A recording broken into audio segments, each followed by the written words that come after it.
Hello అందరికీ జైభీం. ఉమ్మడి ప్రకాశం జిల్లా హెడ్ క్వార్టర్ ఒంగోలు. ప్రస్తుతం ఒంగోలులో వార్తలు అనేవి హాట్గా ఉంటాయన్న విషయం మనందరికీ తెలిసిందే.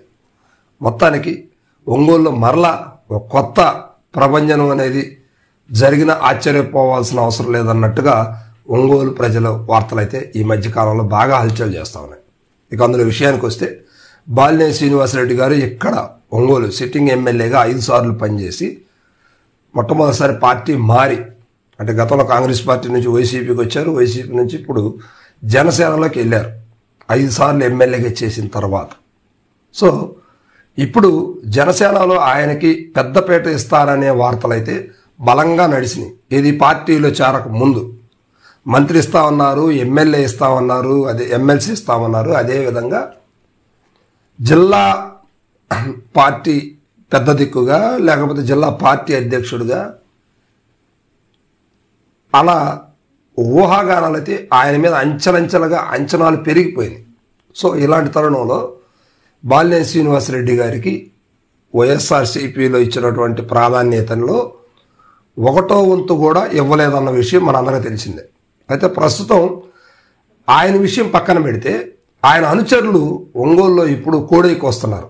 అన్న మనకి ఇక్కడ ఇవ్వడలేము, ఇక్కడ ఉండలేము, మన వల్ల కాదు, మనం మరలా వైసీపీకి వెళ్ళిపోదాం అనే వార్తలు అయితే బలంగా వినిపిస్తూ ఉన్నాయి. కారణాలు ఏంటంటే వాసు గారు ఊహించింది జనసేనలో ఏమీ జరగలేదు. మరి ఇలాంటి తరుణంలో ఈయన జనసేనలోనే అంటిపెట్టుకొని ఉంటారంటే ఆయన 5 సార్లు ఎమ్మెల్యేగా పనిచేసినటువంటి వ్యక్తి ఇప్పుడు అలా ఉండే పరిస్థితి అంటే కష్టమే అని చెప్పవచ్చు. పైగా ఈయనకి ఈరోజు పార్టీ మారి ఆ కూటమి చెంత చేరినంత మాత్రాన గతంలో ఉన్నటువంటి దామచర్ల జనార్దన్ గారితో కావచ్చు, జనసేనలో ఉన్న రియాజ్ గారితో కావచ్చు, ఇట్లా మిగతా వాళ్ళతోటి ఆ సత్సంబంధాలు అనేవి సరిగా లేని పరిస్థితి. మరి ఇలాంటి తరుణంలో ఈయన పార్టీ మారుతున్నాడనే వార్తలు అయితే బలంగా వినపడతా ఉన్నాయి. ఎందుకంటే అక్కడ ఏమి ఇవ్వలేదు కనుక. సో ఇప్పుడు బాలినేని వాసు గారికి మింగాలేక కక్కలేక అన్న సామెతలాగా పరిస్థితి ఏర్పడింది అనమాట. సో ఇప్పుడు ఆయన పార్టీ మారుతున్నారా లేదనేది ఇప్పుడు రాష్ట్ర వ్యాప్తంగా కూడా చర్చనీయాంశంగా మారినటువంటి అంశం అనమాట.